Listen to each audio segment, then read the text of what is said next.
De retour sur Sciences Po TV pour la deuxième partie de cette interview de rentrée avec Frédéric Millon. L'année dernière, l'actualité politique à Sciences Po a été chargée, des blocages à la suite de la loi Vidal. Comment on arrive à trouver un terrain d'entente avec les deux parties ? Quels sont les deux parties en l'occurrence, pardon ? Sciences Po, d'un côté, l'administration qui souhaiterait peut-être poursuivre les cours, et les étudiants bloqueurs qui, eux, ont leurs revendications. C'est un peu un travail de diplomate ? C'est un travail en tout cas de gestion de situations qui sont par nature mouvantes et qui sont également, je l'avoue, pour les équipes de Sciences Po des situations de stress parce que des étudiants qui occupent des espaces en dehors des heures de cours, c'est naturellement beaucoup de travail, beaucoup de mobilisation pour les personnels qui assurent la sécurité et le gardiennage de nos institutions, sans compter bien sûr ceux qui veillent au déroulement de la scolarité. Donc je voudrais vraiment rendre hommage à l'engagement et au professionnalisme de nos équipes qui ont permis que la maison continue de fonctionner dans ces périodes un petit peu troublées. Sur les conditions dans lesquelles la crise s'est nouée puis dénouée, je crois qu'il n'y a pas lieu d'épiloguer maintenant, sinon pour constater que globalement, le semestre a pu se dérouler quasi normalement, avec quelques ajustements qui ont été nécessaires, notamment sur les épreuves de fin d'année pour les élèves de première année. Il faut s'en réjouir parce que je crois que nul n'a à gagner à ce qu'une année universitaire se trouve d'une façon ou d'une autre amputée ou pénalisée.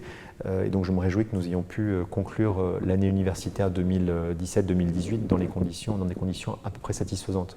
Vous avez reçu ces étudiants bloqueurs vous-même ou pas du tout ?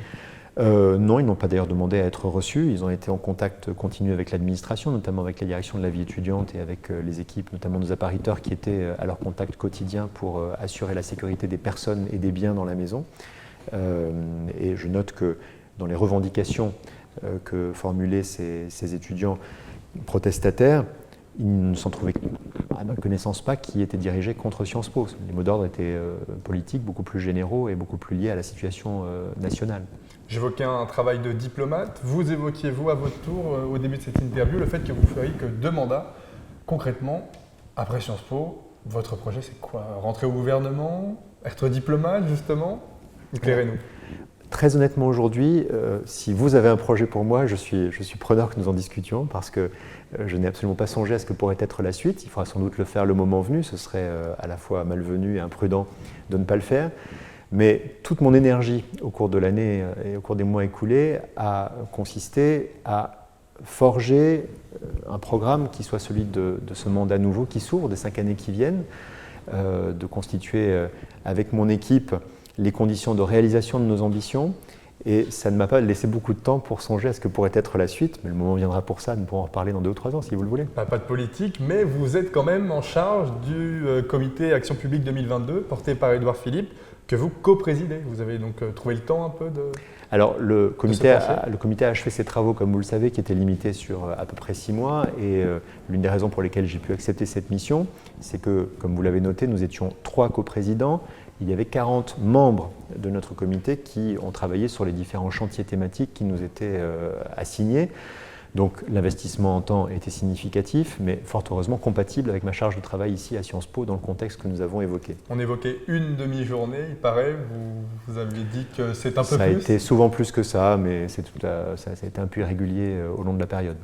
On a lu dans le Monde, le magazine, un long article sur le Premier ministre, un portrait du Premier ministre, dans lequel votre relation avec le Premier ministre a été évoquée. Comment vous définiriez cette relation ? Il y a un mot assez simple, c'est une relation d'amitié, d'amitié qui remonte à notre rencontre, non pas sur les bancs de Sciences Po où nous étions des contemporains, mais où nous ne sommes pas connus, mais qui remonte à notre rencontre au Conseil d'État lorsque j'étais jeune auditeur et Édouard Philippe aussi. Donc je parle de 96-97, vous voyez, ça ne nous rajeunit pas. Vous êtes même donc le parrain de son fils, c'est ça, ce qu'on a lu d'un de ses enfants, oui. D'un de ses enfants. Chose un peu plus légère, le Premier ministre vous admire pour votre culture apparemment. Quel conseil vous donneriez aux premières années qui arrivent à Paris, une ville riche de culture, pour développer justement ce goût pour la littérature, pour le cinéma? Qu'est-ce qu'il faut faire à Paris? Il faut d'abord ouvrir les yeux, regarder autour de soi, prendre la mesure de l'incroyable diversité d'opportunités qui sont offertes à qui s'intéresse aux beaux-arts, au spectacle, au cinéma, comme vous le disiez. Et je dois dire que Paris, de ce point de vue, est presque vertigineuse parce que les possibilités y sont légion. Ce qui m'a beaucoup intéressé dans la leçon inaugurale que nous venons d'entendre, celle de Yasmina Reza, c'est qu'elle s'est inscrite en opposition avec ces prescriptions culturelles dont nous sommes sans cesse environnés.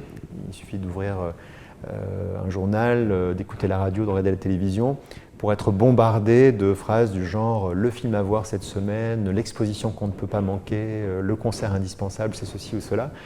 Et Yasmina Reza disait qu'elle récusait cette idée d'une production culturelle qui appelait une consommation vers laquelle nous étions les uns et les autres dirigés presque malgré nous. Donc je veux me garder de sombrer dans ce travers ou dans ce défaut en faisant la même chose pour nos élèves. Je voudrais vraiment simplement leur dire que Paris est d'une richesse inouïe et qu'il leur appartient de se tracer dans cette richesse un parcours qui leur soit propre. Il y en a vraiment pour tous les goûts, c'est ça qui est merveilleux. Et pour finir, une petite question cuisine. Il paraît que vous êtes un amateur de bonne table, il paraît que vous réunissez beaucoup de gens chez vous autour de votre table.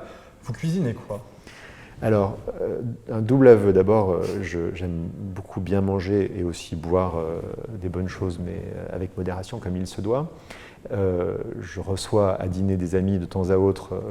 Dire que j'en reçois beaucoup, ce serait malheureusement me faire un éloge que je ne mérite pas parce que le temps me manque pour ça. Mais seconde confidence, lorsque je reçois des amis, il est fréquent que ce ne soit pas moi qui cuisine, là aussi faute de temps. Et donc je fais appel à des gens dont c'est le métier de le faire et je pense que mes amis s'en trouvent mieux. On va finir là-dessus. Merci beaucoup Frédéric Mion, bonne année, bon mandat ici à Sciences Po et merci de nous avoir reçus. Merci à vous. Voilà, on se retrouve toute cette année sur Sciences Po TV. Restez fidèles à nos programmes. Très bonne soirée.